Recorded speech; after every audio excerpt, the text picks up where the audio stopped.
Now I just gotta wait for it to pop up in YouTube. Hey, that was faster than I thought. Okay.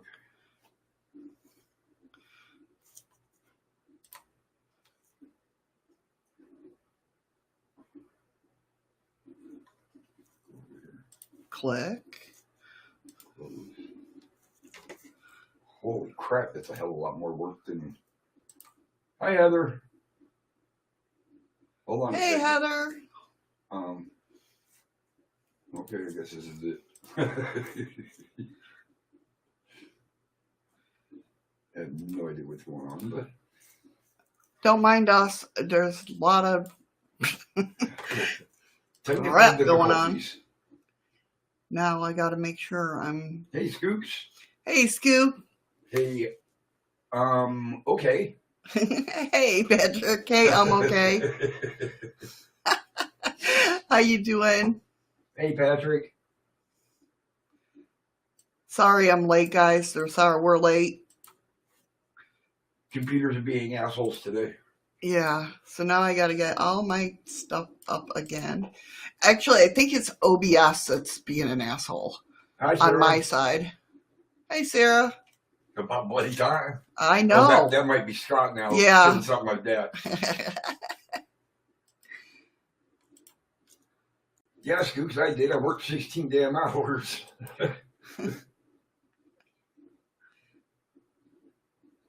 Oh, good to hear that you're wonderful. I'm okay. You must be okay. He says I'm okay. I told you it was Scott. Oh, it's Granny. Oh, Granny. Sorry. Hey, Oh, Colin, is that you? Hey, Deltarune fan, my lovely daughter.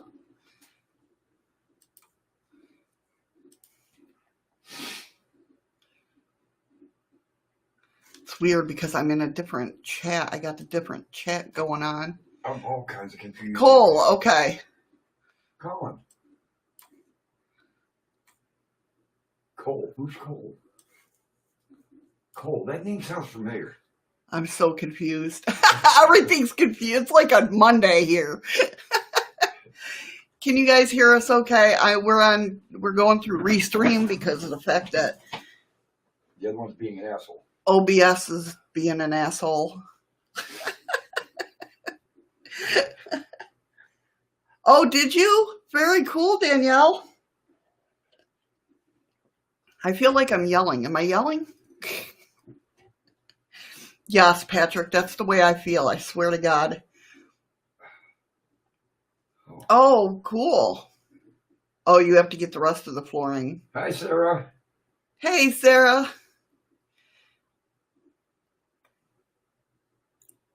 Okay. I felt like I was yelling. Well, you are.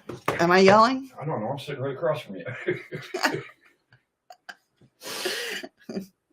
Oy vey. It's been crazy. I've been trying to get sorry we're late again. Scott says he can hear you yelling from there.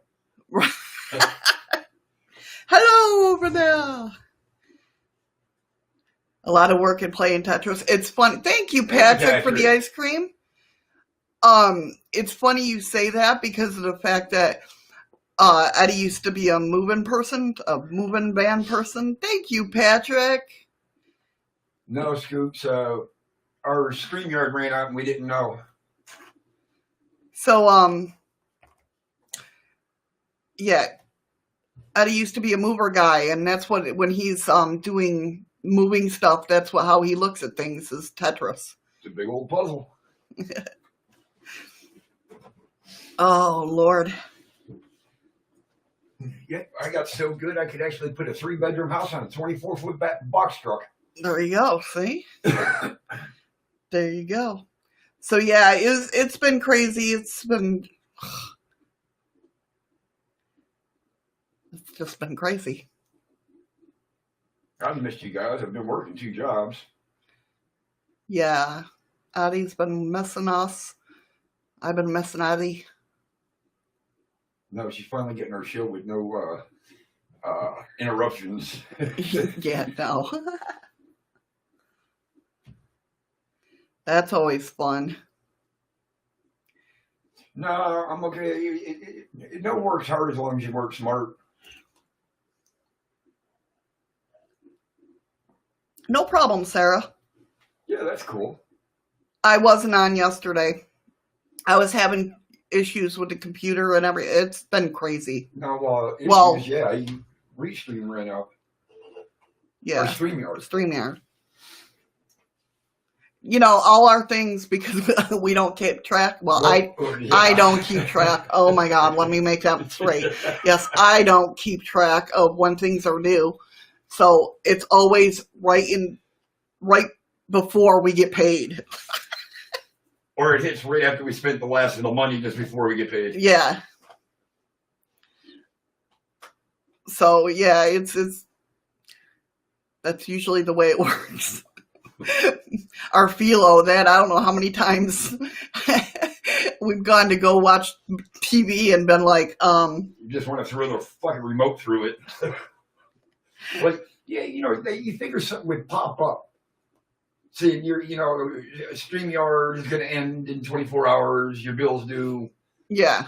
A friendly reminder. Send an email or something. Of course I would like to see something interesting. Definitely. Can you send it to my email? Ow, mother. What the hell was that? I just kicked a desk. What the hell did it do to you? I don't know. Damn. Right? That's what I'm saying, Patrick. Yeah, right. Skook. Hey, at least we're not them people these days that think, well, shit, I got checks. I still got money. Oh, my God, that hurt. Okay. Boy, vey. So today is Wednesday, even though now I feel like it's a Monday. Shit. We're going to be talking about, of course, Wednesdays is UFOs, controversies, and cryptids. Danielle wants to know if you found the time to play the game. We are going to figure this out. I swear to God, I got the game so you could play. But don't get mad. I haven't done it yet. I haven't really had a lot of time off that I could open my eyes and focus on anything. But we will play this and we will stream it, just so everybody knows. We're taught the game that they don't remind you to charge you more. Yeah, that's true. We'll be streaming on my Missy 396. There's the notification. Ron, you're awesome. Ron just resubscribed for 4 months. He actually did the other day. Oh, so if you're not subscribed to my Missy 396 channel, definitely head on over there, and we're going to be playing games on there. And the first game we're going to play is Among Us, and it's going to be family. It's going to be me, Eddie, Ryan, hopefully, and Danielle playing Among Us. We'll play a regular game probably, and then we're going to play the hide and seek game. I really want to try that out. If you guys don't know what Among Us is, you can play it on your phone. We'll be having people come up with us, and Danielle's friend. That's right. Is going to be playing too. But we're going to invite people to come up on the phone or up on the... I'm going to probably have to mute my mic a lot. That's what I'm trying to figure out, because it's hard, because you can't talk. No, I mean because I cuss a lot. The kids are used to you cuss. Oh, Danielle's friend might not be used to cussing. Yeah. But, so we're definitely going to have a fun time playing that. We're going to get Golf It, or not Golf It. Yeah. Is that Golf It? Yeah. Golf It. So we're going to be playing. So if you guys have Golf It, you can join us playing that. We're going to do a bunch of different games. I haven't told Eddie yet, but Jackbox Games is coming out with a new game. Scoops, get off your ass and go to work. Get off your ass and go to work, damn it. I told you. That's coming out in this month, I believe. So, with all new games. I don't know if I am who I am supposed to be or not. I'm okay. I'm so tired anymore. I have no idea what the hell is going on. I gotta grab the charger though. My phone's gonna die. You know what that means? That means he's taking my phone off the charger. I can't help it that his charger got stolen at work. And I can't help you let your phone completely die. Shut up. All right, Scoop. Have a good day, hon. Have a good day, Scoops. Thank you for coming in. I Doodles, poodles. am fucking old. But yeah, so we're going to be doing a lot more gaming over on there and everything. So Missy396. And we're gonna have to figure out how to fix my green screen. So when we're gaming, it can come up behind me. Yeah, we'll figure all that out. That's what's going to be. I mean, it's going to be hard sitting across from each other if we're imposter. Especially if you don't have a green screen and it's playing, but well, you can't see it. Yeah, you will. You'll still be able to see it on the computer. No, because you'll be broadcasting your own on your channel. Oh, good. Yeah. Ha-ha. Yeah, because with Among Us, we can't know who's the imposter and who's not. Yeah, you got to run around and kill people. Yeah. And not get caught. If you guys haven't checked out Among Us, check it out. I'm telling you. It's freaking amazing. Right. I laugh my ass off with it all the time watching people play. Today was funny. We watch a bunch of really big known YouTubers play. And today they were playing a game that all they could use was there was you. proverbs. Yeah. Their names were you, myself, someone, what, that guy, who, me, her, him. And they couldn't say anybody's name, their real name, or they couldn't say the color of the character. Yeah. So every time they had to talk, they were like, you saw someone, and they're trying to explain what they saw. It was funny. I'm telling you, if you haven't gone watch those videos, go watch those videos because it's freaking hilarious. God. You just totally lost me again. That's about it, Patrick. Who's on first? Yep. Yeah, oh my God. What's on second? What's on second? I don't know. Well, no. What's on third? I don't know what's on third. I don't know when home. Hey, Ron. Is he in here? I don't think he's here. I don't think so. Maybe. Either. Ron, did you sneak in mooning people? No, I don't see anybody moving, but I see Patrick over there with the Muppets laughing. Scott says, I give up. I can see him like this right now. Hands, I just give up. Patrick, he's on third, I think. This is a crazy stream. It's going to be a crazy stream. I can already tell. I can tell Ron's out in left field. There's Ron with the moon. He's like, what? I'm where? I thought I saw him. All right. Oh, my God. See what happens when we build up on not seeing you guys? It's like we come back and act all freaking crazy and shit. I get just sleep deprived. That's true.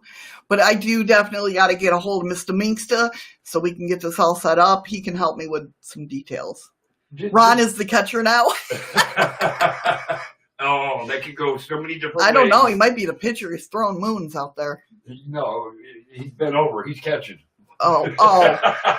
Never mind. I just got that. Wow. Just to give you a quick rundown how my past few days went. I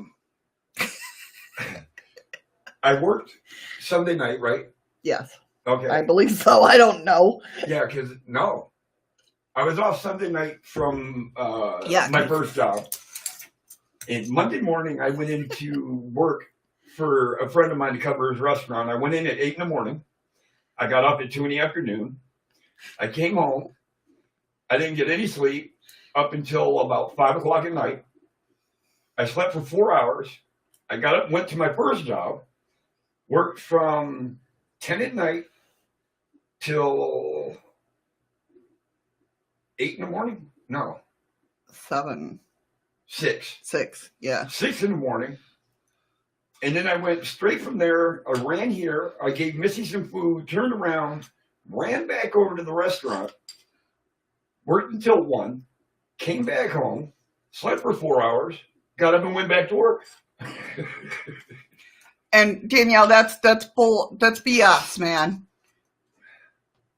That's cheating, catching up on your skills. Have fun, hon. I love you. I'm sure you probably already gone now. Yeah, probably.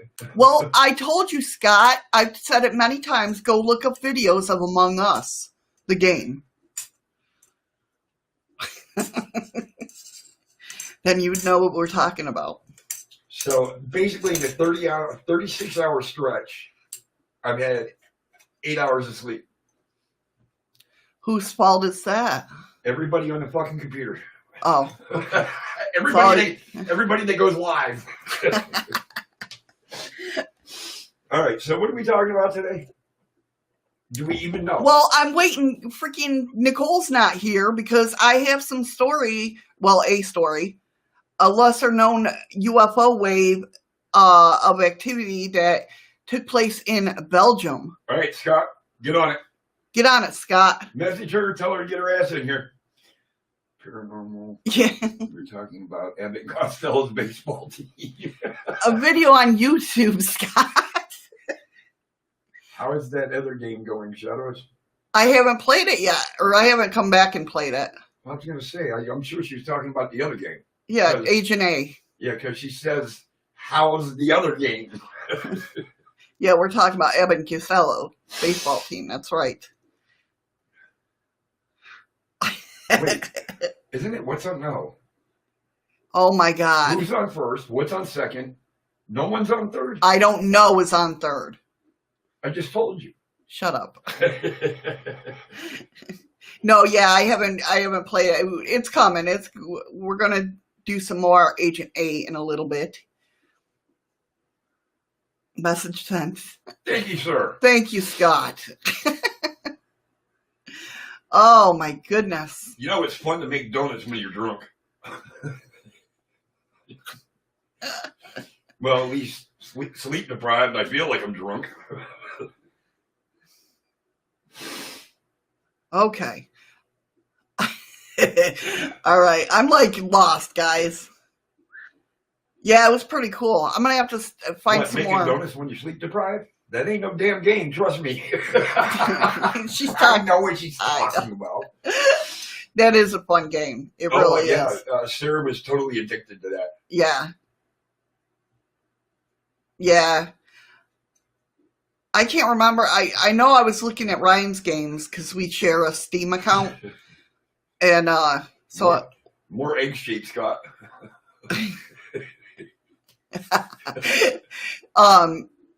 But I think I'm the one that got that game. Right, Scott? All right, so today we are talking about the Shug Monkey, the cryptid. Sugar Monkey. No, I said there. Oh, you didn't get notification. There's Nicole. Welcome, Nicole. Hi, Nicole. Hiya. What did you say, sugar what? Shug Monkey. Oh. The Shug Monkey. I say there is a thing called a sugar monkey, I think. No. Then this next one is specifically, I saw this and I'm like, I gotta share this. Thank you for Nicole. the ice cream. Then we're going to be talking about a lesser-known UFO wave. Amazing activity in 1957 in Belgium. Then we're going to ask... How she did that in Belgium. That's right. I saw that and I was like, oh, I got to talk about that. And then we're going to be talking about... We're going to be asking, basically. We're going to go through the story. And everybody... Well... If you haven't heard, or if you're joining us and you've heard about the Rendlesham Forest UFO, that's where the Army sergeants, he went out and he actually touched it. Do you remember that, me talking about that? It had writing on it, on the UFO. The UFO was like landed. But he said he couldn't make out what it said. Right, but he kept writing down the little things. We're going to ask, was it really a secret experiment? So that's interesting. Yeah, I think so. So let me move this over here. And hopefully my YouTube chat is working right. Oh, mine's working just fine. Okay. No, I can't. Yeah, I can do that. Okay. Yeah, that's working. All right. Yes, Patrick, that's right. It was. That was in England, outside the American base. So the first thing we're talking about, like I said, is the Shug Monkey, a sinister British monster. What's in a name? Quite a lot. It says, on a number of occasions here at Mysterious Universe, of course, this is where the link is, and if you want the link, it's down in the description. He said he's written about strange creatures seen mainly close to the east coast of England. Its name is the Shug Monkey. It's often described as being a cross between an ape, a bear, and a large dog. In other words, it's a strange creature indeed. Now, is it specified ape? Because, it could be a gorilla, Right, but they're not sure. But the thing of it is it's seen, the beast has been seen around Rendlesham Forest. Which is, Nicole just got your notification that you went live. Oh, that's nice. Well, we didn't start right at 10, so, I'll give UFO. Wow. I'll give YouTube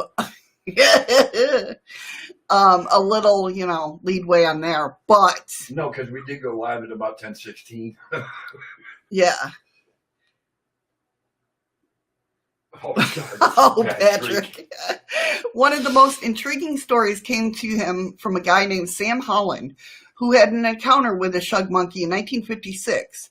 Shortly after New Year's Day in 1956, Holland was walking through the Suffolk countryside with his spaniel dog, Harry, when he was horrified to see a bizarre-looking creature come looming out of the trees some 40 feet in front of him.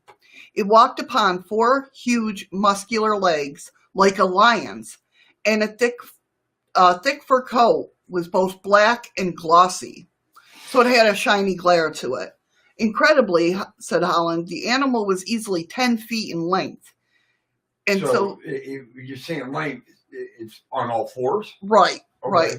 Right. But it had the huge muscular leg like a lion. It was easily 10 feet in length, and so it could not be considered anything even remotely resembling a domestic animal or known wild beast of the UK. Holland, in the unsurprisingly panicked state, thought for a moment that perhaps an animal, like an exotic big cat, had gotten loose from the zoo or a private estate. That is until the thing turned in his direction and he was finally able to see its terrible frowning face. Oh, he was sad? I don't think he was sad. I think he was... You said he was frowning. He had resting bitch face. Oh. Like me. Never mind. It to that of nothing less than a silverback gorilla. Holland said that the monstrous creature possessed a huge neck, intellectual-looking eyes, widely flaring nostrils, and immense, powerful jaws of a bone-crushing nature. Not surprising, Holland didn't stand around for too long. He and Harry fled the scene. I hate to say this, if you stood there that long to recognize all that, you already been there too damn long. That's true.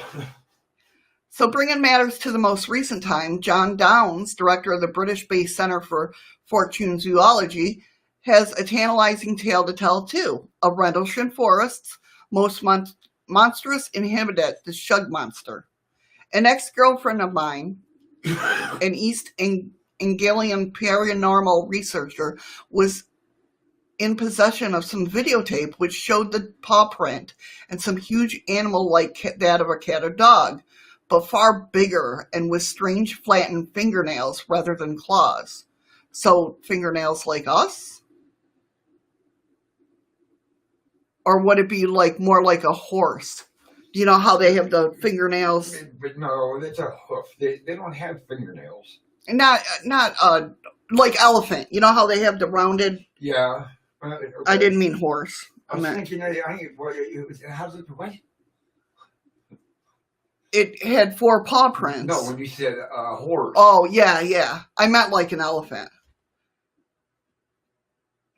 Patrick said, I've heard of this creature from a military officer I worked with in Germany when I was there. He was a British officer. Really? So it was something that was talked about. No, Nicole, they don't. I was thinking of an elephant. Elephants have fingernails. And you know what's weird about that too, though? They don't have individual toes. Right. But they have the fingernails. Yeah. So I wonder if they were something else before that. Before elephants. Well, no, elephants are from prehistoric days. Well, yeah, the mammoth. But I've never really looked at a mammoth's foot. I wonder if they had... I don't know. I might have to go back and Google that. I know. That's pretty interesting. But far bigger with strange flattened fingernails rather than claws.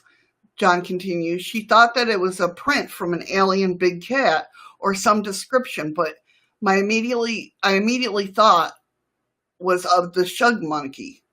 When I later found that my friend and colleague, John Scarif, who was brought up in the vicinity of the air bases, also knew about the so-called Shug Monkey, I became even more interested in collecting reports for some years. Nicole, no. You heard right the first time. She did say horse. I did say horse, yes. I don't know why, but I did. Well, I just wanted to ease her mind that she wasn't hearing wrong. She heard correctly. So there's another issue, however, that he wanted to share with us today, and one that I have not detailed before, namely and specifically the intriguing background behind the name of the beast. Certainly, there's a most revealing material comes from Harold Bailey's book, Archaic England. It was first published in 1919 and runs into 894 pages, no less. In this book, Bailey said, in Devonshire is a Showbrook River, which is explained as Old English for Brook of Skakoka, the devil, Satan, or Shuckburg. Bailey continued, I have not pursued any inquiries into Shuckborough, a place where we'll get near the end, but it's quite likely that the Saxons regarded the British shrug, or the shuck, was disfavor. There is little doubt that he closely related to Old Shock, the phantom dog, and the equally unpopular Jack Up the Orchid. In some parts of England, Royal Oaky Day is known is Shick Shack Day. Did you say shit shack? Not shit, shick. Oh. Shack Day. Yeah, okay. See, Nicole? And in Surrey, children play games of giant stride known as Meredith or Shuggy Shaw. Mary Todd was probably once Mary Todd, and Shuggy Jaw may be reasonably for the modest Shuggy Joy. I don't know what that all means, but hopefully my British friends know exactly what I'm talking about. Bailey was not finished. This shagginess, no doubt, typified the radiating beams of the sun god, and may be connoted with his shaggy remnant and long hair of John the Baptist. So a shaggy pan, that's what it's all coming down to, is as a shaggy pan.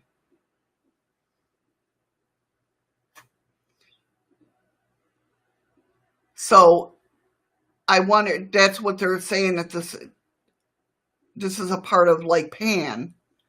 You're talking about the tree pan. The pan, the tree. The keeper of the trees, yes. Yes.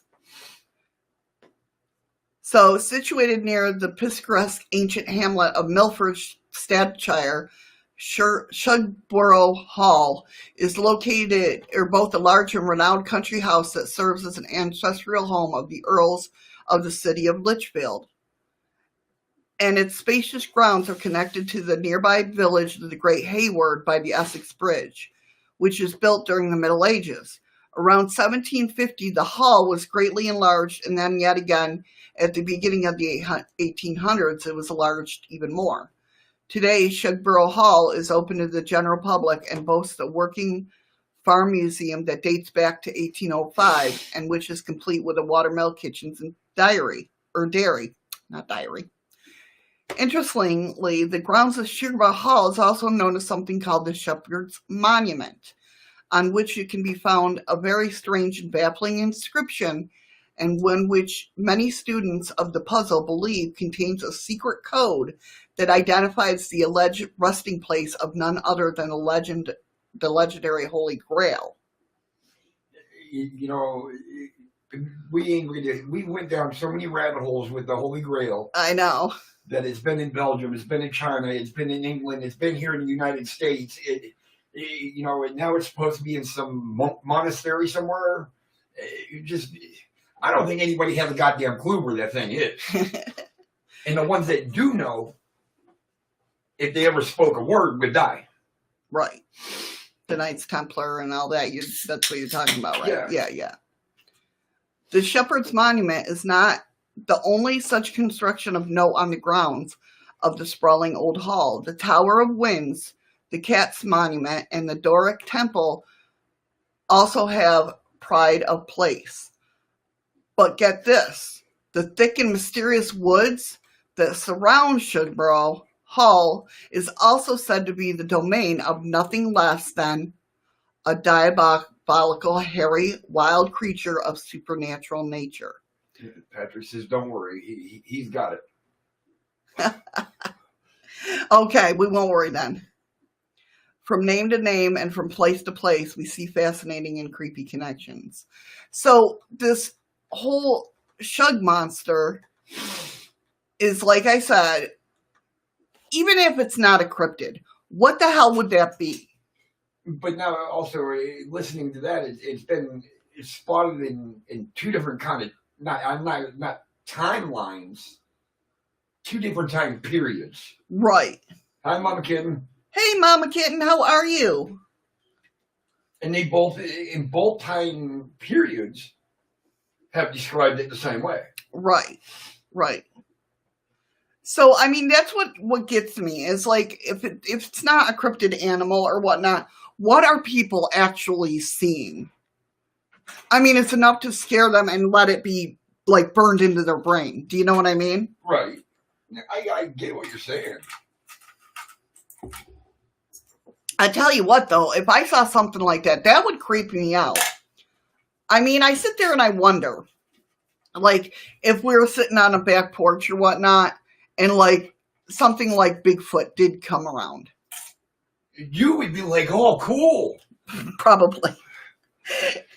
No, there's some, there's some stuff that we've seen in the sky that I got nervous about, like, even though I say, aliens are friendly, some of them are friendly and stuff like that, but there's some stuff that, happens or you see, even if you see wrong, it kind of gives you that lump in the throat, not lump in the throat, but that flight or fright, and you know what I mean? Hey, Andy. Hey, Andy. We are good. Thank you, Andy. We started late, but we're glad you're here. I could have used these for that hole. Andy, have you heard of the Shug monster? Or the Shug Monkey? But yeah, I mean, it's being a cross between an ape, a bear, and a large dog. That's freaky in itself. But to know that its legs had like the muscular of the, of a lion. Do you know what I mean? Well, yeah. I mean, obviously apes aren't no little things. The Shug Monkey. The Who. Everybody's heard of The Who. Yes, we know who The Who is.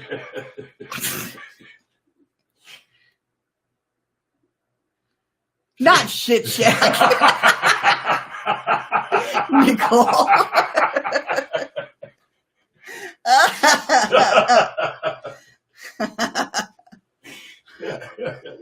That was good. The Shug Monkey in a shit shack. Smart ass Nicole.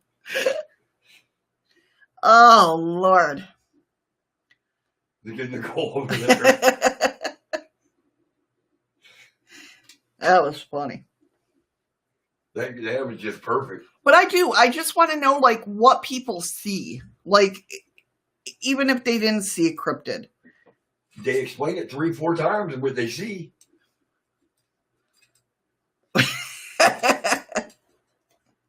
Never heard of the fella. That's true, Patrick. In these parts with this very limited gene pool.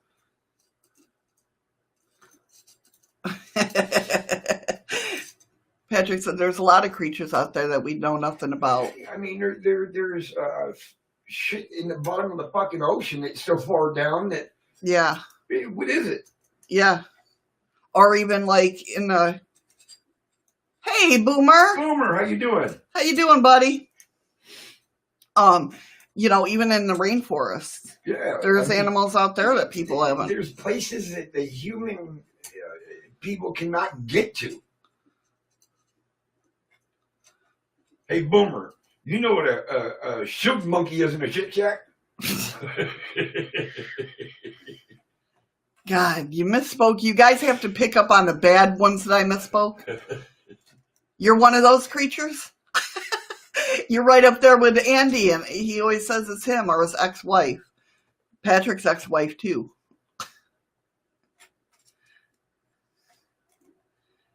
Just quite a few in the ocean. Quite a few in the ocean. I just got lost. Exactly, Heather. There are a lot of places that haven't been explored yet. That is so true. And there are going to be places that will never be explored because there's no way for us to get to it. Yep. Yeah, I know, right, Nicole? Don't misspeak now. Andy's here. No, Andy's in the house. Oh, he's in the house. Yes. I'm a creature nobody knows. I'm a creature everybody thinks they know. That's why you're chaos away. Oh, my ear is ringing. Left for love. Yeah, left for but yeah, it fascinates me. Like when I see what did you say? Nothing. What did you say? I said I love you. You did not say that. I just did. Yes, Granny is a fucking new creature. But yeah, I mean, like when people see the big not the big bats, but the pterodactyls and flying creatures. I mean, that's got to be scary as hell. Well, your owl. We already knew what that creature was, but that owl scared the hell out of you. Yeah, well, that was a big ass owl. I know. But could you imagine seeing something bigger? Yeah, I could know because that thing was big enough. The fucking owl was a goddamn 8-foot wingspan. The hell? I don't think so, Boomer. I mean, I've seen parts of it.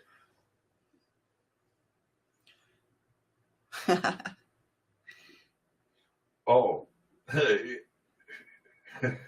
Labrador that's still not explored yet. Yeah, there's parts all over that haven't been. Yeah. You know, and these creatures, I don't know. I'm pretty sure there's enough space up here in Alaska that nobody's ever stepped foot on. Yeah.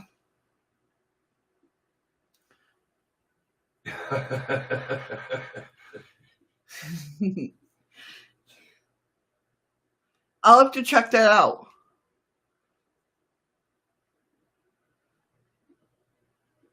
I mean, I know it's natural when animals eat each other. I just don't like watching stuff like that.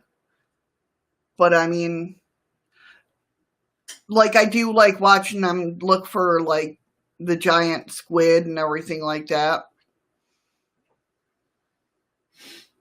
Yep, that's exactly what he meant, Nicole. Easy.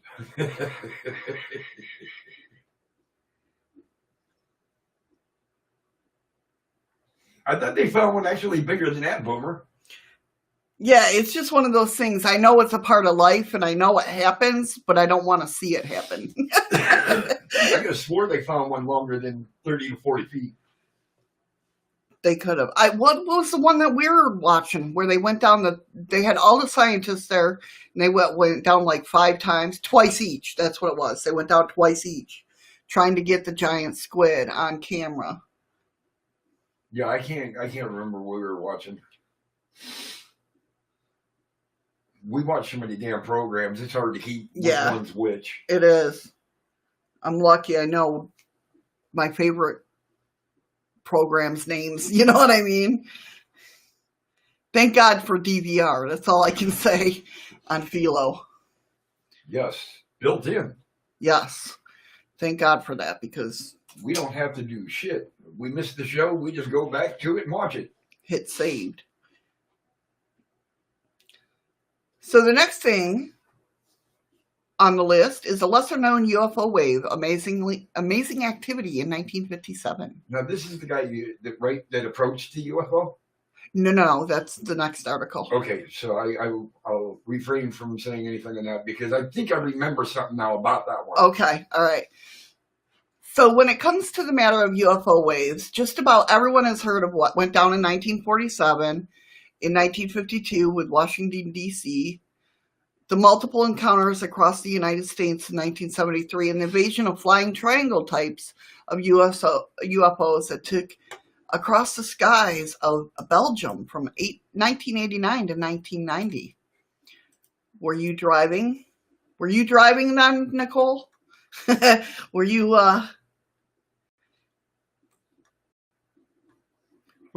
driving them UFOs? Yeah. Did you forget your broom?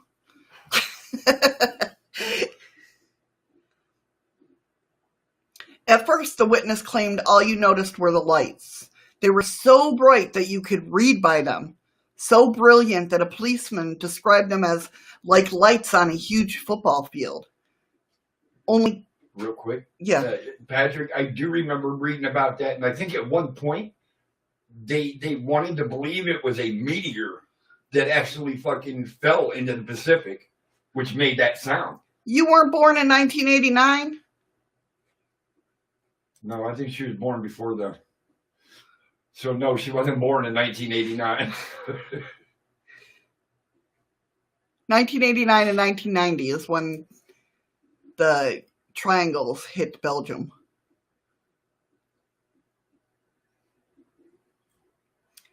The lights on... a policeman described them like the lights on a huge football field. Only gradually did you notice the object they emitted from. A hulking triangle shape with 3 enormous spotlights pointed toward the ground and a red flashing light in its center. The whole thing recalled by a policeman, as if barely able to believe it himself, was floating in the air. Oh, okay. My bad then, Nicole. It was a clear November night in 1989 near the town of Eppen, hopefully I said that right, Belgium, which sits some 7 miles from the German border. Henrik Nicole, the policeman, and his partner, Hubert von Montigny, that guy, called their dispatcher to report the object they'd stumbled upon while in a routine patrol. Suddenly, they told me they were seeing a strange object in the skies. Albert Cruz, who was on the receiving end, told Unsolved Mysteries in a 1992 episode. It made no noise. We joked about it and said it might be Santa Claus trying to land. But by the time the evening was over, at least 30 different groups and 3 separate pairs of police officers would alleged to have seen the unidentified flying UFO. Yep. Yeah, it wasn't Santa. Pretty wild. Pretty wild. So, it says, but what about the UK's invasion in 1957, which saw countless UFO encounters and reports from Royal Air Force pilots and Air Ministry personnel? It's a reality that 1957 was a significant year for UFOs in the UK. But due to the fact that most of the data was collected by the UK military and stayed hidden for decades, the majority of the stories didn't surface publicly. With that said, now let's take a look at the story, which was truly amazing and that spanned most of the year. On March 26, 1957, there was an amazing encounter. The UK Air Ministry document, now in public domain, states in part, a report was received by the Royal Air Force Church Lawford on 26th of March 1957 of a sighting of an unusual nature. The object moved at a speed timed at exceeding 1,400 miles per hour. How fast would that be, honey? What, 100 miles per hour? 1,400 miles per hour. Oh, shit, you're past fucking Mach. No, you're not quite Mach 1. Okay, so you're right around that area? Yeah, Mach 1, I think, is 1,600. No, it's less than that. No, I think they actually exceeded Mach 1 speed. Whereas Andy says it is something visited there. Oh, wow. Heather made a comment. She said she missed that shit on Unsolved Mysteries. I know. I think the one I'm more pissed off about is they ripped Blue Book. He's still upset about that. But yeah, I am. This in itself. Damn it. I'm going to have a talk with these executives, I'm telling you. Well, I'm friends with one of the directors. So what? I know, it's not their fault that they got Everybody get bail money ready. Yeah, so he around 3 times the speed of a passenger jet. So he exceeded the sound barrier. Oh, he cleared the sound barrier. Right. All right. This in itself was unusual as the object had accelerated to the speed from a stationary position. Wow! So it went, stop, pew! Well, it was like catapulted. Yeah. No explanation has been yet found for this sighting, but a supplementary report, including a copy of the radar plot, was requested and received from Church Lawford this afternoon. Well, I doubt this afternoon, but During the story. a tiny bit under twice the speed of sound. So it's climbing up there near the light of speed. Or the speed of light. Light of speed. I knew what you meant. It made sense to me. I'm sure they all knew what I meant too and just ran with it. Yeah. On the morning of April 4th, 1957, according to now declassified British Royal Air Force documents housed at the National Archive in Kew, England, Kew, radar operators at, oh great, now I'm going to have Scott after me. Boscock, Scotland? Ballscock? That's what it looks like. Ballscock. Yeah, hey, you live on a fucking farm? Reported to RAF West Frew. Which, why do they gotta have all these words or these letters together? And tomorrow we'll have stories from China. Wigtownshire. Vostok. Shah. Wigtownshire. I swear to God. Oh, is it Vostok? I'm going to put this in chat because that is not what it says. It looks like balls collapse. Balls collapse. I'm going to have all the people over there come after me. Right now, what she's doing, she's inadvertently doing a porn scene from the UK with balls cock. Oh, you guys made me snort.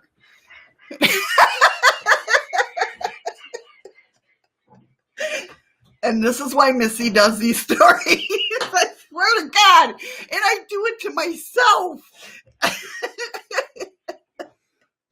What is up with that? Oh my God. Holy fuck, I'm crying.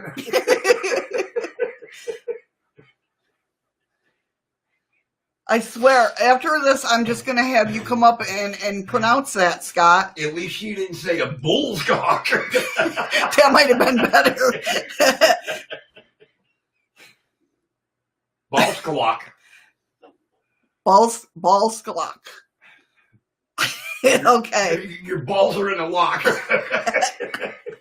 Some shit like that. Now that sounds like a chastity device. Right, Patrick? And they created the English language. What the hell? Oh, God. Ball isn't pale. Uh-huh. Well, we got that part.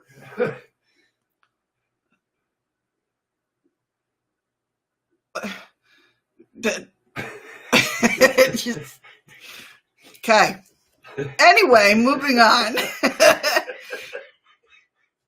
That wig. Thank you, Nicole, for the ice cream. She's like, here to cool you off. I was going to say she's trying to cool you down. Yeah. That ball's cock, man. Whew. Oh, all right. Thank you for the lemon. So there's no such place. It is. There's no such place. I know. Hold on. I'm going to look it up. Because now. They're going to show a bull's nutsack. Oh, it was a typo. It's block. No, it says East Block. Ballscock Farm. I'm getting a fucking curly horse.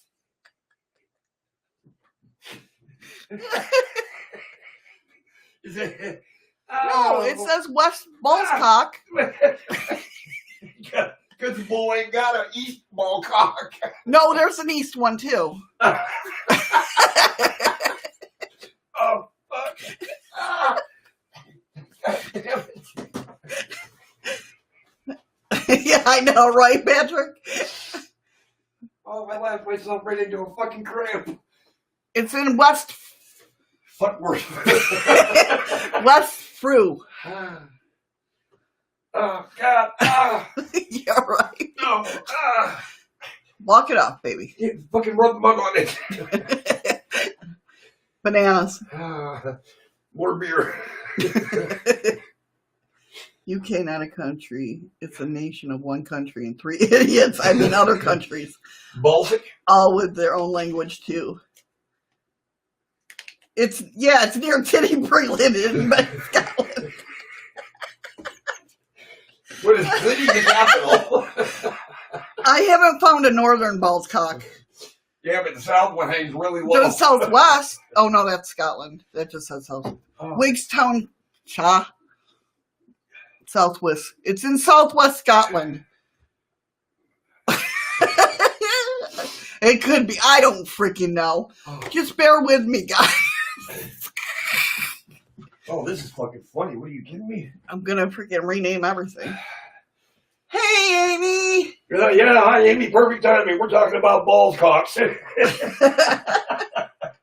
I love you, hon. Thank you so much for coming in. And good luck in your meetings. Aw, thank you. Dumb fried Shaw. Dumb fried. What? Yeah, the Shire is always Shaw, according to Andy. Shaw. You all right? Oh, that fucking hurts. That shit is not completely up. I can feel it. Yeah. You shouldn't have been laughing so hard. Aw, Hey, I'd rather you be here too, hon. I miss you. Thank you so much for coming in, though. Yeah, they got me laughing so damn hard I got a Charlie horse. That's what it is. It's all related to Canada.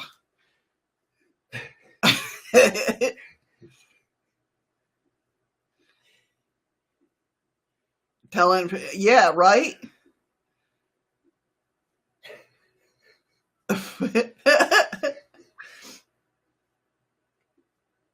Okay, hon. Thank you so much, for coming in. Yeah. Appreciate it. Ah. He's grabbing his leg, folks. He's not grabbing nothing else. It fucking hurts. I'm sorry for making you laugh so hard that I gave you a Charlie horse. Maybe, Patrick, maybe Gandalf does live there. I'm going to try to fucking sit down.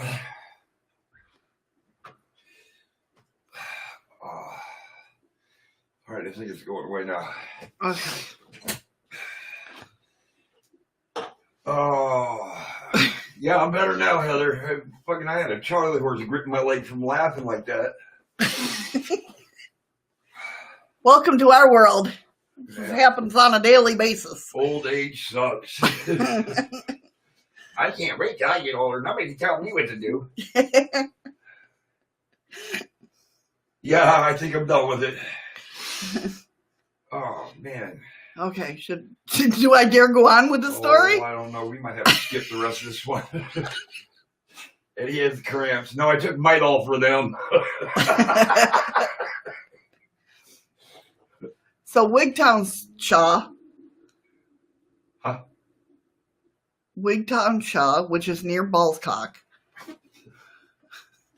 that they had detected a number of unidentified objects on the screens of their radar. And it quickly became apparent that this is no Cold War penetration of the British airspace by Soviet spy planes or bombers.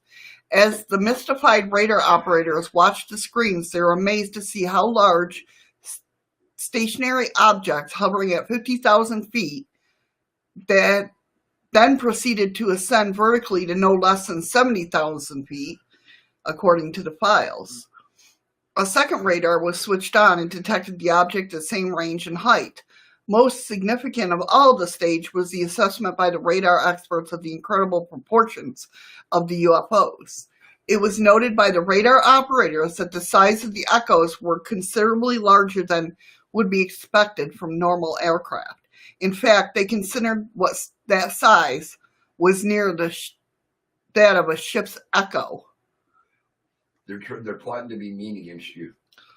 Oh. Scott said he's going to email you a list of towns in that. Oh, no. In one, and I think that Edinburgh is actually Edinburgh.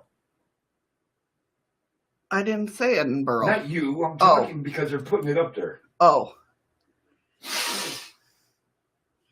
But yeah, Scott's going to send you a list of town names. God. And he's going to have you read them. Oh, no. At around 10:20 a.m. on the morning of April 29th, 1957, two British Royal Air Force Hunter aircraft took to the sky from the RAF base called Odenham, which is located in the English country of Hampshire. I always have to think of how to say that. That's right, Nicole. You do that. I don't know how to read. The plan was for the aircraft to take part in a mid-air military training exercise. Things didn't quite turn out as planned. Hi, Paranormal Circle. Hey, Welcome. Paranormal Circle. Kilmarnock. Nook. I don't know. That's how I say it. That's what it looks like. Kilmarnock. Hampshire. Pot. It's got hemp in it. So She's telling me how Hampshire. Hampshire. Now, how come that one's spelled S-H-I-R, but it's not Shaw? No, because it's S-H-U-R-I-R-E. No, it's spelled H-A-M-P-S-H-I-R-E. I see S-H-U. Yeah, Hampshire. See, I was right. Not I-E. I know, but she's spelling it to help me say it. Oh, okay. Kilmarnock. Even Nicole says something like that. We're here trying to give history lessons to the dumbest people in the world. That would be me. I know. Well, you know, I figured she was trying to help me out.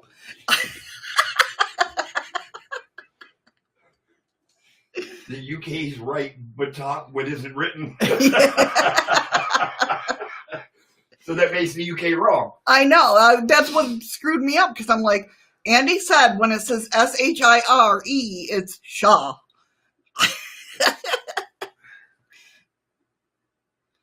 Shire? No, it's not Shire. It's Shaw. He says no, there's an R in it. That's because he's in Scotland. I'm right there with you, Scott. I'm right there with you. There is an R in there. But Andy tells me it's Shaw. Either that or he's making me, for when I do meet somebody that's English, I'm going to be like, somebody come into the hotel or something. So Andy says a perfect example, the word right, it'd be writ.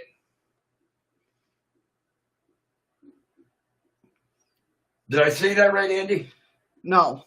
Why? The W doesn't get spoken. Right, which is right. No, that would be wrong. No. Yes. Oh my God. No, I got to teach him our English. Oh yeah, that's like Rite Aid. Yeah. That's how Rite Aid spelled, R-I-T-E. Right. Wrong. But R, that's Pirate-ish. So. You know what? At this point, I don't trust any of you motherfuckers.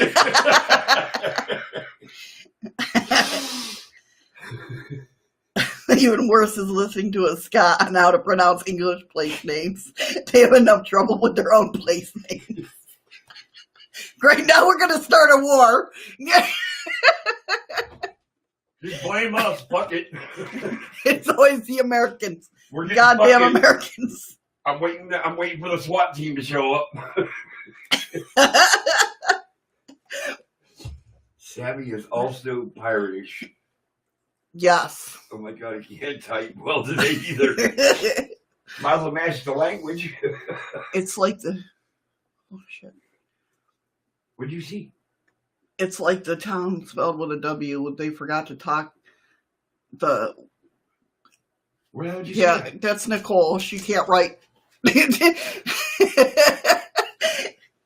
like that toe spelled. I have to you a world not to that in your way as we speak. You say it, Kilmarnock.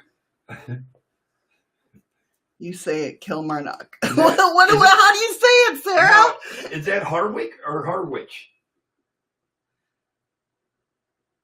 Yeah, see, I would either say Harwick or Harwich. Yeah. And we're probably way the fuck off. I know. It's probably something like bratwurst. Do you say sandwich or sandwick? That's a good question. Yeah. Is it beer or is it Rich. ear? Okay, it's rich. What? How is Harwich? Oh, that's the W. That's silent. See, that shouldn't be placed like W's in your fucking words then? See, that shouldn't be like right. I can understand. What's up, W-R-I-T. Hey, BLA. He said pork chops. See, Sarah said I said it right, and I had no idea if I said it. I don't know what the hell I said. Kilmarnock. Not Kill Morgan. Played by a bloody Aussie. The name is, yeah, that's... I'm not even going to try that, Patrick. No. Well, you can get away with pork chop, PLE. It ain't got a fucking W in it. Yes. Or Shire isn't Shaw. What? Yeah, see, if the W's are silent in their fucking language, why are they having W's in their goddamn words? But see, I think all our W's that are silent are on the outside of the word. So we just don't say that. Pretty much, yeah. Yeah. So why you got to have W's in the middle of the word that are silent?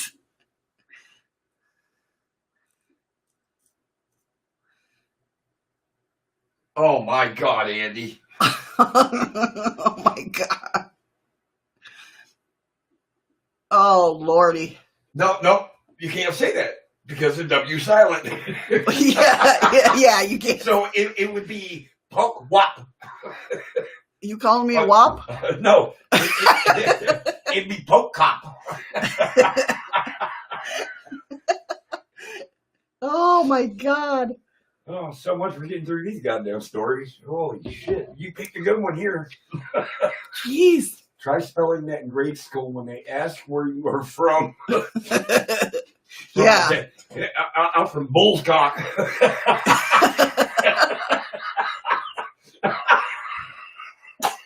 Don't get another Charlie Ward. I'm from Bullscock. Wow. Oh my God. You'd be the saddest kid growing up, I swear to God. Look, that's the kid's mom's fucked a bull. That's so messed up. Well, you know. Oh, fuck. This is like one of my fucking shows right now, you know that? I know. But his Butt butt sack? sack. Somebody else said that too. Hey, Freaky Geek. What's up, Freaky Geek? Oh, Freaky Geek.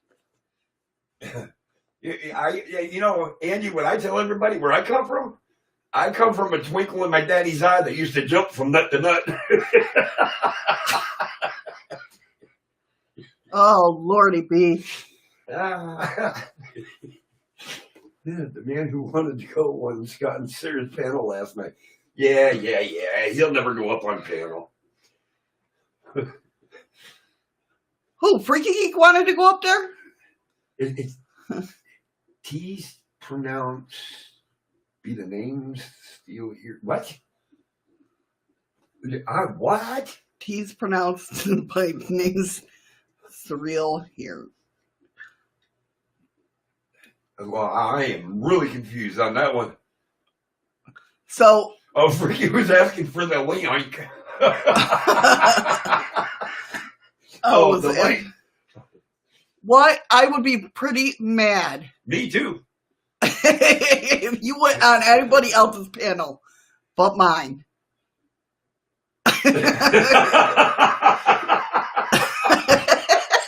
Nicole. Oh, look at Patrick. Oh my God, here it is fun when a person says they're from Dildo. Oh my God. Ask for the link to the panel after it ended so I can join 10 years ago. Or 10 years from now. Oh, Lord. Oh, God. Okay, can we get back to the story now? Sure. God forbid they don't have any other freaking towns in there. Let's hear about some more bullscock. So again, the plan was for the aircraft to take part in a mid-air military training exercise. Things didn't quite turn out as planned. However, when the planes reached a height of roughly 45,000 feet, one of the pilots found himself confronted by what can only be described as an undeniable, unidentified flying object. The official Air Ministry reported on the affair states, when over Hailing Island, that's a good one, Hailing Island Mission 28, number 2, saw a large white object at 10 o'clock slightly above. The object was circular with a white, slightly curving tail hanging below it. That was the bullscock. Shut up. The time was approximately 11:10. Formation leader was informed and both pairs turned east into a northerly heading to look for the object. At first, the object was thought to be a parachute, but later it was realized that the object must have been larger and with greater distance because of slow passing speed.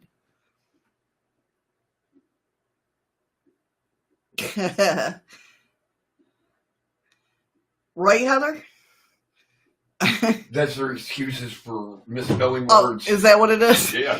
At 8:38 p.m. on the same date, the pilot of the Royal Air Force Javelin aircraft, also based at RAF Odenham.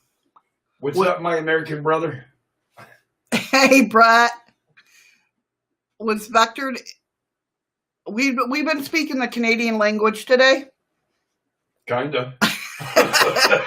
Well, trying to. Yes. Also, basically, was vectored onto a UFO reportedly tracked on radar some 12 miles from his position. No visual contact was made by the pilot, and he eventually returned to the base.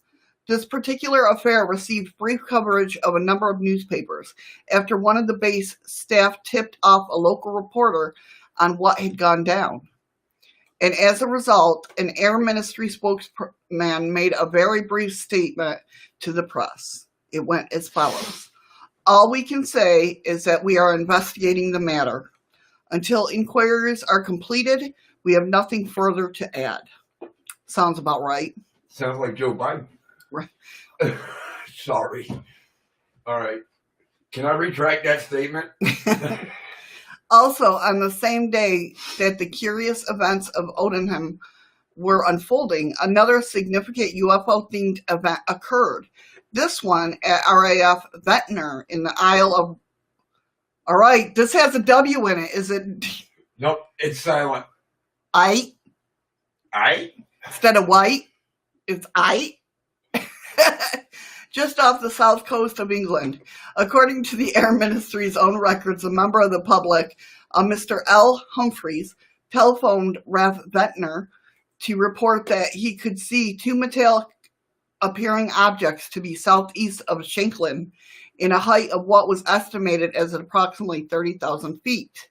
Scott, take care, buddy. Have a good feed. Take care, Scott. Thanks for coming in. Also, it is pronounced white. Okay, see? I'm just making sure, man. I'm fucking so confused. The Isle of Y. Bye, Scott.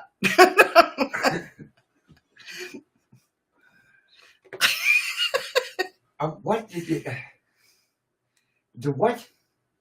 What the hell is that LJL? It's like Isle, yeah. Mr. Humphreys, whose sighting was backed up by 3 additional witnesses, said the object appeared as steady, metallic, very bright pinpoint of light, with a suggestion of smaller round object immediately behind. At 8:10 p.m., staff at the nearby radar station at Beachy Head reported to RAF Ventnor that they were tracking two unidentified response flying at a height of 25,000 feet. Almost 1 hour later, Beachy Head contacted Ventnor again, this time to report that the RAF Street St. Margaret's was also plotting 2 fast-moving targets. So this was all going on at one time. That's crazy. I think Andy says a lot of them call it the Isle of Wicket. The Isle of Wicket? I don't know if that's Isle. Oh. Are these fucking S's or? So St. Margaret's was also plotting 2 fast-moving targets, but were unable to ascertain their heights. One of the objects was reporting to be traveling in a southwesterly direction at a speed of 750 to 800 knots. What's that? That's traveling. That's traveling fast? Yeah, that's... This all took place in 1957, Patrick. 800 knots is that's seriously moving. Okay. Well, stop. Okay, and you watched some movies with me with a battleship, like, or even an aircraft carrier. Yeah. You see them hit 40 knots. You see how fast they're going? Okay. Now picture 800 knots. Yeah, okay. I'm not good when it comes to water, the boats, how fast. One of the most fascinating of all UFO encounters, an incident that almost resulted in a mid-air collision between a UFO and a meteor jet, occurred over Royal Air Force Base Gaydon, Warwickshire. Did I say it? I'm not even asking. England, in the middle of the night on October 21st, 1957. Less than a week later, the UK media was chasing down the story, describing Gaydon as one of RAF's top V bomber stations. So they're nobody to mess. I mean, nobody. I'm taking the RAF stands for the Royal Air Force. Yeah. The Sunday Express newspaper stated that the Air Ministry today, the Ministry of Defense, had taken rapid steps to get to the heart of the mystery. Reportedly, the UFO was seen visually by a pilot and tracked by ground radar personnel, and only a few minutes apart. Questions, unsurprisingly, were quickly being asked. Could the UFO actually been a Soviet spy plane? It was certain. Now, I got a question. Now, or not a question, but now back then, and maybe you guys can help me out, but back then, I don't know if it was this year, 1957 or whatnot, but you know how we talked about how the U.S. had the ghost radar where they could send, like, it looks like there's a million ships it's on Russia's. That's like sending out flares off the back of the jet. Right. Eluding heat-seeking missiles. Right, but they actually had a system where they could just send the radar to make one look like. That's what I'm saying. That's how it acts. Now, I wonder if they had that technology, could they make these things look bigger? Yes. Okay. You got to remember the military and that had computers long before civilians did. Right. Oh, yeah. It was certainly a scenario that the Air Ministry felt important enough to address. Although, as will become apparent, the description given by the pilot did not sound like that of an average Russian aircraft. I mean, obviously, with the description from the pilots, it's going to be, that's what I figured as much, Patrick, but I wasn't sure, Ron's moving. Ron's over there mooning. Goodness gracious. I mean, obviously, if pilots are seeing it, it's not a computer. Well, not if it's seen. Right, yeah. But they can create the scene that somebody looking at a radar can actually see it when it's not even there. Right, yeah. And it's a deterrent strategy. Right. Oh, there's too many of them. We better not go at, Exactly. Yeah. That makes sense. Air Ministry staff were still scratching their heads. Such was extremely close proximity to the UFO at one point. Flying Officer Sweeney was forced to take immediate violent avoiding action after he approached the unknown craft from the starboard side. As Sweeney got closer to the UFO, it quickly extinguished its lights and vanished from view. It was, however, when he was at the closest to the object that Sweeney was able to take a careful but quick look at it before it disappeared. Oddly, he described the UFO as having a blurred outline. So I wonder if that's like a vibration. Yep. Don't shoot. It's not a gun, Nubs. It's in the house. Hey, Nubs. How you doing, hon? What's up, buddy? And rounding... Would you say it looked like a what? Like a noise? No, like it was a blurred outline. Like he could see the crap. So it's the reverberation of it. Yeah. That it's making it... Give it that wiggle look. Yeah.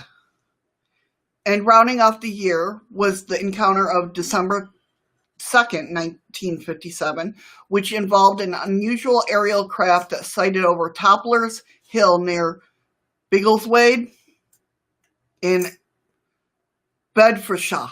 Listen, y'all know what the hell it means. We're not repeating it. One of those who saw the UFO was the Royal Air Force officer, Flight Lieutenant Jack Hunter, who expressed his amazement concerning what he's seen. There was one more incident through 1957 and would, however, take several articles to cover the whole wave of that year. What we can say, though, is that clearly something very strange was afoot in the skies of the UK in 1957, and it involved the nation's military to a significant degree. What were you guys doing over there in 1957 there, Andy? Smoking pot and getting laid. Duh. Yeah. You're talking about 1956, you're walking into the flower child area. This is the year after My brother was a year old. Skip, he was born in Oh, yeah. 1956.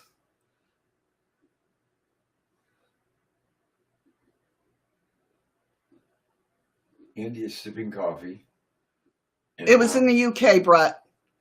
Please don't make me say the towns again. You don't understand what we went through with this whole town stuff. Oh my God. And Bullscock. Yeah. Fuck, I laughed so hard I got a fucking Charlie horse.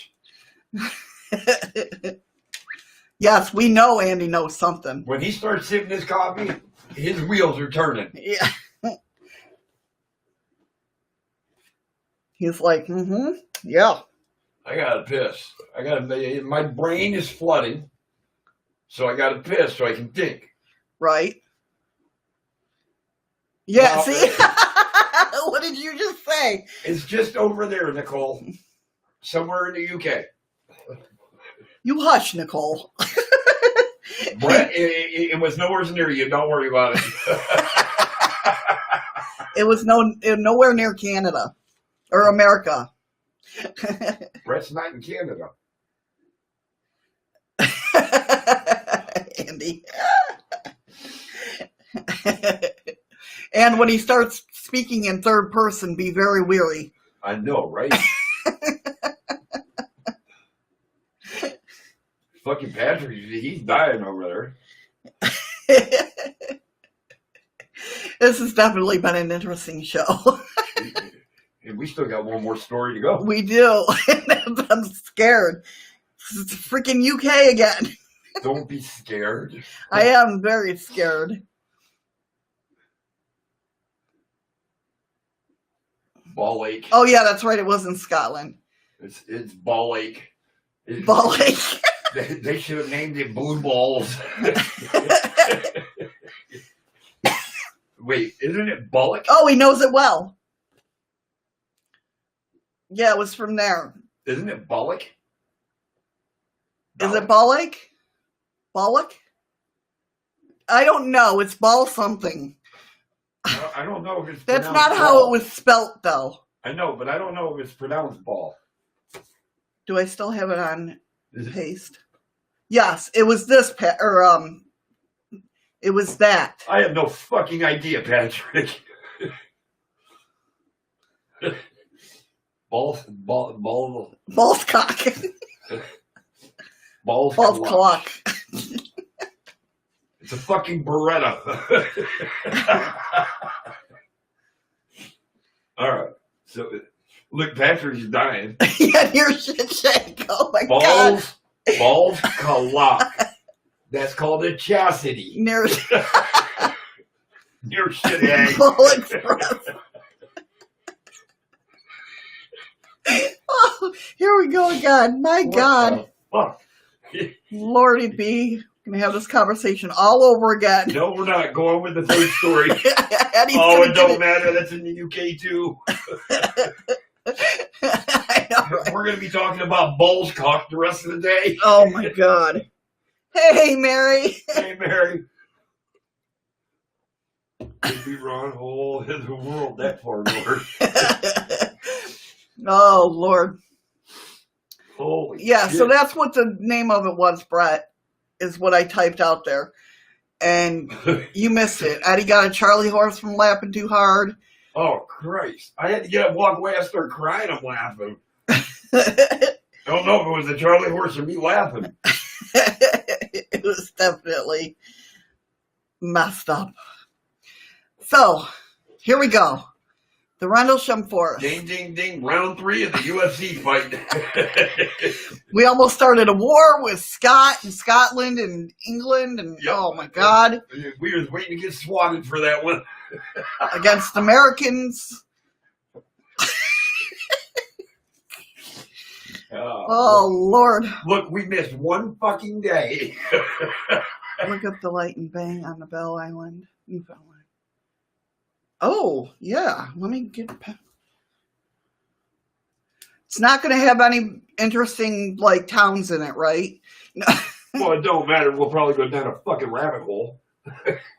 Like... Rendlesham Forest? That's Bent Waters, I think. Either way, it was.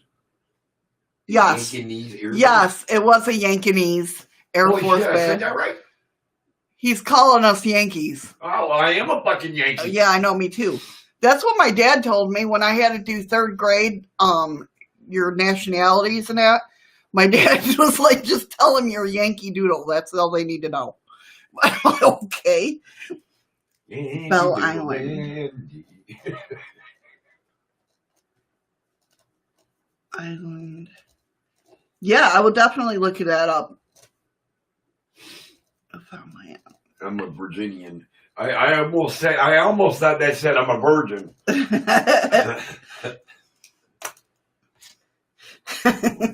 What the hell is a yamb? Keys.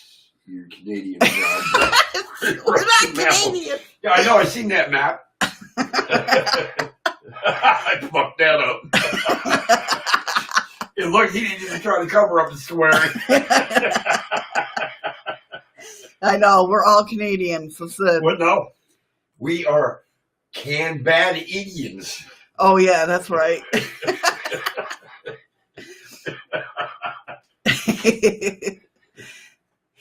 We were Western Canadian, right? No, I think we were Northern. Oh no, we're Western, Northern, and Eastern. Oh no, Scott ain't here. You can't confuse him. Oh, okay. All we know is Bruce and Bobby live up here too. Yes, and Bruce is alive. Bobby's dead, but Bruce is Bobby, even though he's Bruce. And Bobby's uncle got murdered. Lord. Right, let's go. Okay. So. Bruce and Bobby. So the article came from a guy that he had produced a book or published a book called The Rendlesham Forest UFO Conspiracy. We all know about the. Nah, Bobby was Bruce before he died. Oh my God. Oh God. So here's the publicity information for the book. In the final days of December 1980, strange encounters and bizarre incidents occurred in the heart of Rendlesham Forest in Suffolk, England. Based upon their personal encounters, many of the military personnel who were present at the time believed that something extraterrestrial came down in those dark woods. Fucking woods. Freaking woods. What if, however, there was another explanation for what happened decades ago? What if the explanation, if revealed, proved to be an even more controversial than the theory of aliens arrived from a faraway world? The ramifications for the field of ufology would be immense. In this new sensational book, Nick Redfern reveals that one of the most famous UFO cases of all time was really a series of top secret experiments using holograms, mind control programs, deception and disinformation, conspiracies, and cover-ups. You are in trouble by your son. Oh my God, why? Read. I know, I can't change it. It doesn't change with Restream like everybody else does. Hey, Ryan. What's up, kid? And he's over on Twitch. I know. It says that for everything. And that's weird because I think I thought I did change it back to like just chatting or something. Why are you looking at me? I don't know. I don't even have Twitch. Hello, Mr. Megastar. My kid is back in the room. I know it is your favorite platform. That's what you got me started on, Twitch. I ain't allowed to have it. You are too. I can't have Twitch, twat. I can't have anything. Oh, Ryan, since you're here, I bought Among Us, my own game, so me and Eddie can play. But You and who? me and Eddie can play. You didn't say Eddie. You said me and Ed. No, I said Eddie. No, you didn't. I did. Everybody that was just listening, what did she say? Oh, okay. There you go. Change the title for me then. See, that's why I had you. Yeah, I definitely had Twitch, all right. Ryan, we're going to be playing Among Us. I don't know when, but it's going to be me, you, Eddie, and Danielle and her friend. And Danielle's friend. See? Even Heather said you said Ed. Heather. Uh-huh. Uh-huh. Suck it up, Buttercup. That was so nice. Not nice. I was kind of scared though, because when I said I bought it for myself, I looked over and he was looking at me like, "Oh shit." Yes, it'll be after your work. I mean, it'll be during our time, which it'd be after your work. It'd be at night. Keep an eye on your stuff tomorrow because that other that you're supposed to be getting will be delivered tomorrow. Yes. Ed the Duck was an English kid's TV until I came here. The author wrote down the symbols that was on the craft. Yes. Exactly. It was, I wanted to say almost like hieroglyphic. It didn't have actual letters or words. Right, yeah. But it did have ones and zeros, and that would make sense if it was a hologram. And that's why when I said I remember it, but I wanted to refrain until we got to this story. Yeah, it had a bunch of ones and zeros, but there was also like other hieroglyphic symbols. Yeah. Almost like it was a break in a code, like when a computer program will crash. Right. Kind of like that. He said there's a good reason why today I'm mentioning the book again. There is some fascinating information that I wasn't aware of, but which certainly now adds to the secret experiment angle of the Rendlesham affair. In my book, I pointed out that the events of the forest occurred over the Christmas period, something that would have ensured most people would not have been around or not been out and about at the time. They would be celebrating at home.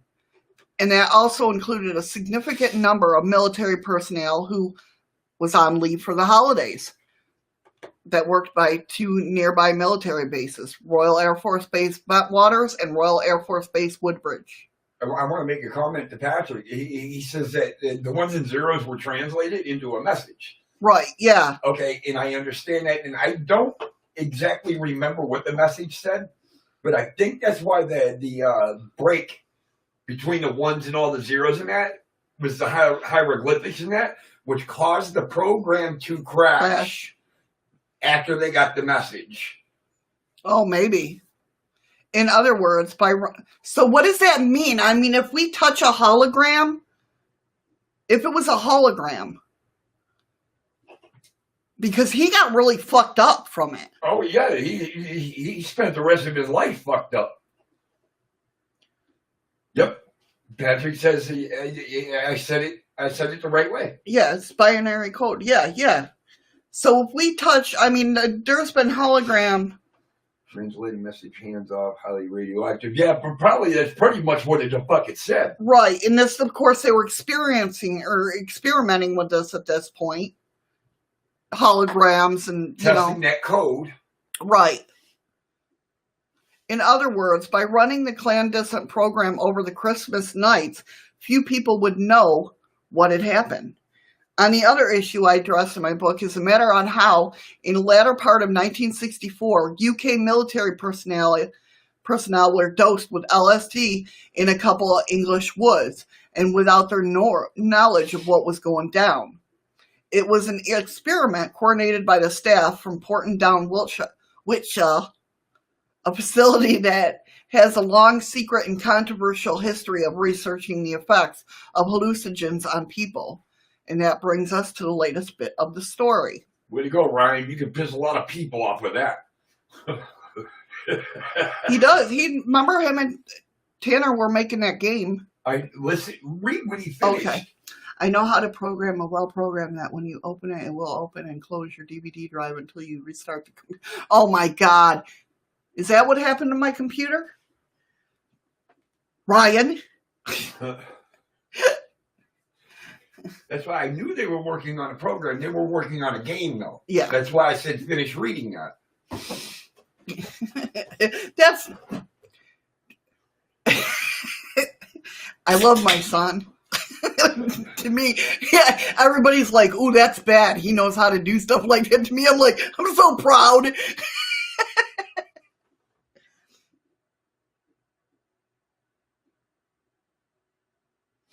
I believe when you're saying No, that, I'm not opening a link you sent me. I believe when Patrick's saying that the ones and zeros came telepathically with the symbols. I think them symbols stood for ones and zeros. Right.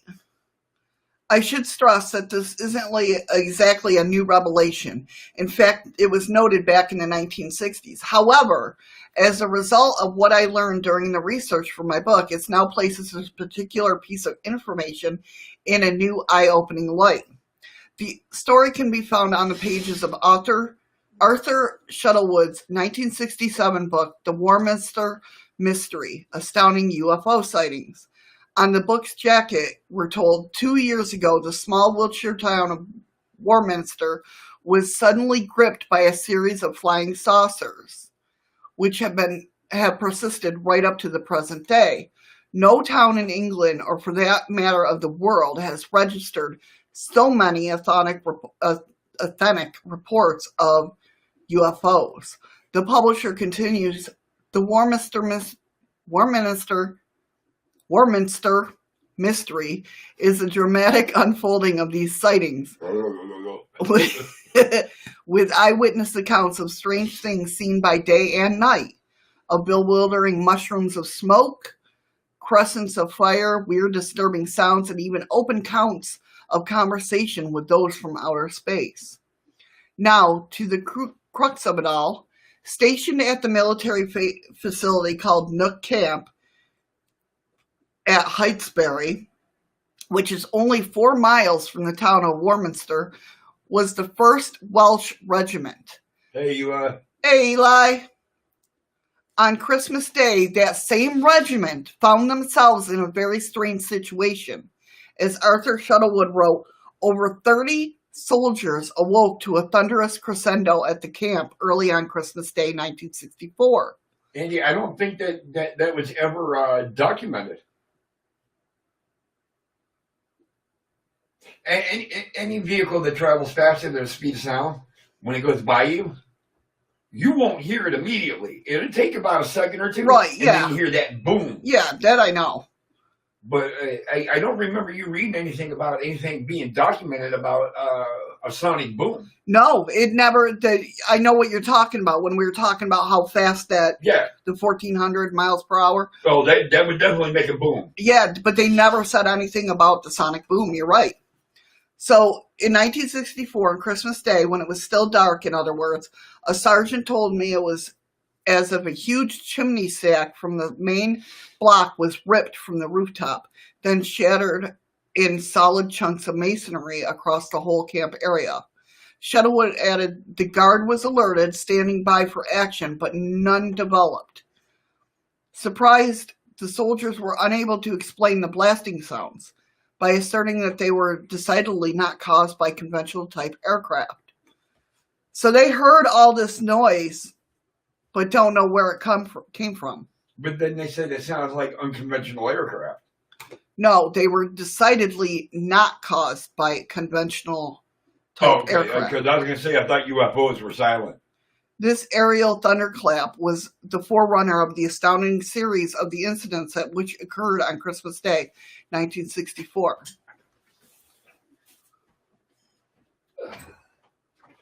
That's right. It could be, Brett. We already discussed it's not Santa Claus. Eddie said we already discussed it wasn't Santa Claus.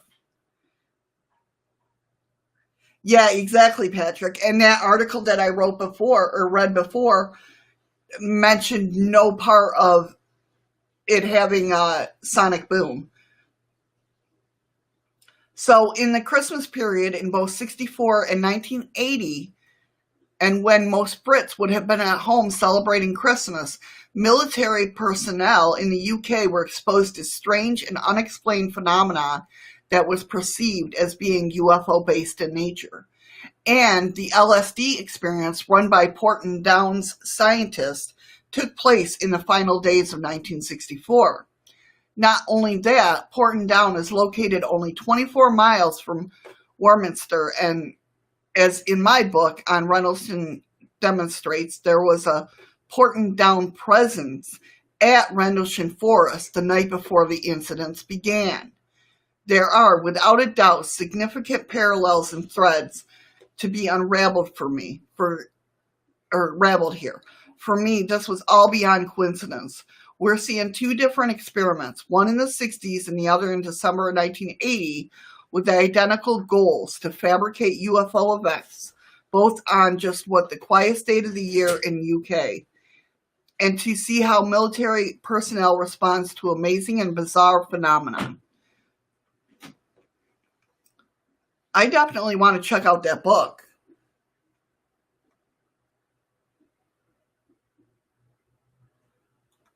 Because, Rye, when UFOs are spotted, it is very hard to even... I think mostly because people are trying to zoom in. They're trying to zoom in. And they don't know the distance. Yeah. I mean, that's just my take on it. I definitely want to get that book. I'd like to get both of those books. I'll have to check that out. Thank you, Patrick. Thank you, Patrick.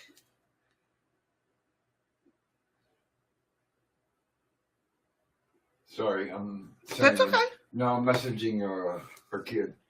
Oh. So very interesting look at that. I mean, if he's right, though. I mean, if they both happened, right? They both happened around Christmas when everything would have been, most of the personnel had gone back for Christmas. Even around that area would have been gone for Christmas. Thank you, Freaky Geek. You know what I mean? So, I mean, it's very interesting. Very interesting. I might have to get those books, honey. Thank you, Nicole. Thank you, Nicole. What, are they going to have a war between each other? Oh, yeah, wait, you said we were starting a war. Oh, is that what it is? They starting a war? You missed it, Rye. Oh, let me pause that because I'm hearing myself. You missed it, Ryan. Eddie called me a wop. And I'm not even a wop. Friggin' wop. Uh-oh, Freaky Geek's run out of lemons. Oh, no. Well, maybe you can get some when I do the chest. He hasn't been on Restream, though. Oh, yeah. He hasn't been on Freaky Geek. Not unless he's on top of a mirror on the floor. No, Freaky Geek's been over in D Live because he gave me ice cream. Oh, is that where he's got to come from? Yeah. Yeah, but the longer you're in D Live, the more you talk from D Live, the more lemons you get to acquire. Define? He called me a wop. I did not. You lying bitch. See, now he called me a bitch.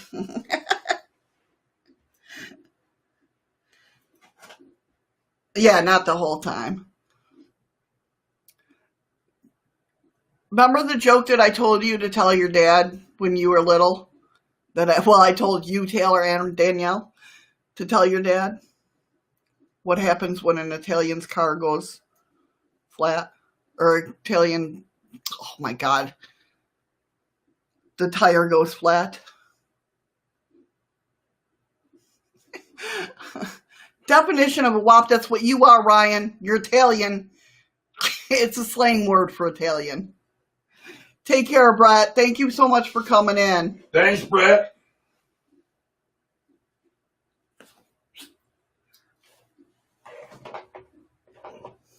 Exactly, Freaky Geek.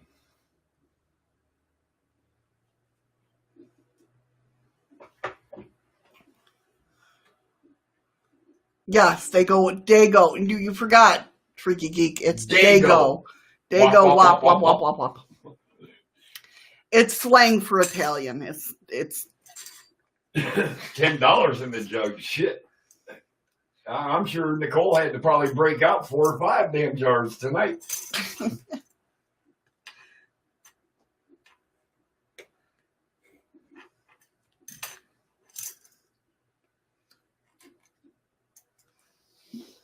But I mean, I might as well be Italian. I was married to an Italian. My whole family, my cousins are all Italian. I mean, with the last name Corchimilia. Yeah. Nah. Sounds more Portuguese. Corchimilia. Yeah. 29 jars today, Eddie. Today was definitely fun. Oh my God. I had a great time. I hope you guys did too. And no offense to anybody out there listening. I really don't know the names of these places. Not a problem, Nubs. Not a problem. We're fixing to wrap it up. Like I hope you wrapped up in a towel or something. Thank God he wasn't on panel. Wrong nub. Wrong nub. We try, Nubs. We do. Oh, we definitely try. It wasn't. Thank you, Heather. Thank you, Heather. I appreciate it. Good. I hope so. Nicole's like, no offense taken, and I didn't even say any. Oh no, I did say Belgium towns, didn't I? Yes. Okay. Oh, Heather, you're welcome. And Nubs is like, nah, but naked. That's why you can't come up on panel. See? I know all you guys. That's what it is. That's why I won't share the link anymore. I know all you guys. It was fun today. I had a lot of I always enjoy talking to you guys. You guys make me laugh. You really do. Make me smile. Obviously, you guys make me laugh too. So much that he gets a Charlie horse. I got a Charlie horse to prove it. You're awesome, Patrick. You all are awesome. Every one of you. Don't think no differently. Don't let nobody tell you any differently. That's right. Every single one of you is awesome. Oh, I'll bet it did, Nubs. Unfortunately, I was still stuck in that position where I was on my second job. And now I don't have to do that for a while, so. All right, guys, I'm going to open up the chest. I'm going to tell you now, stay safe, stay strong, fist bumps and hugs. Maybe I'll see you guys tomorrow.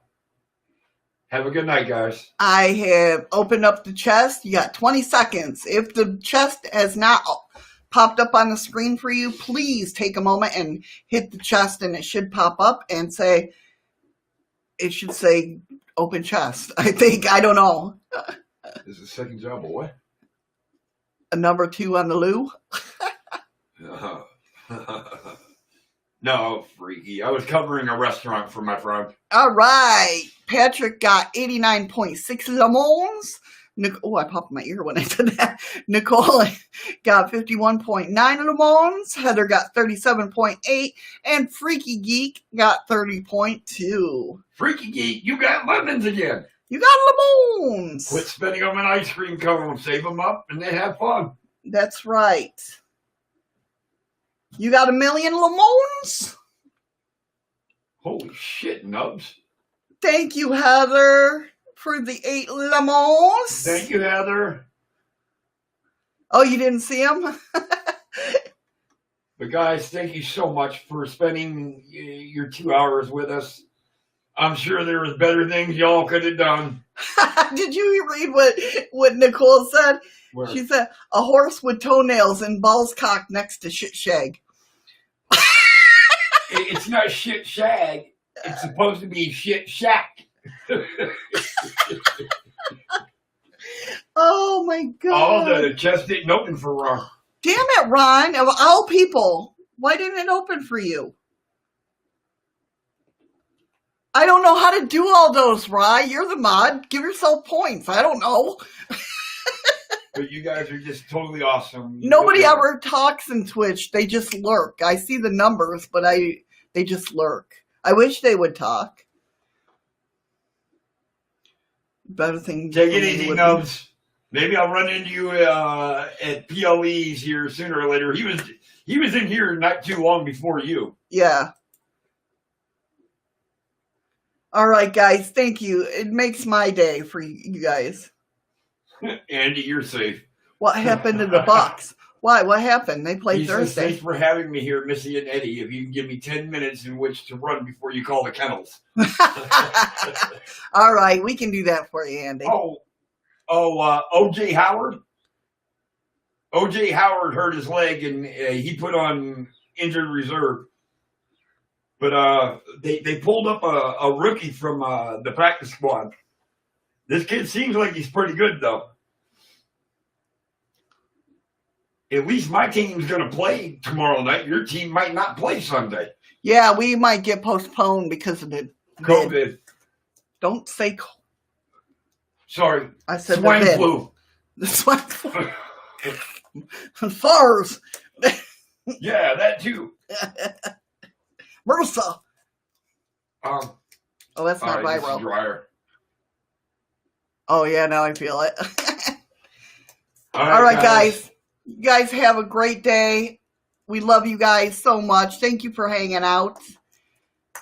It was fun. It was definitely fun. It was a good time. I almost had to go on injured reserve, but... Yeah. He almost had to go on injury reserve. Jesus.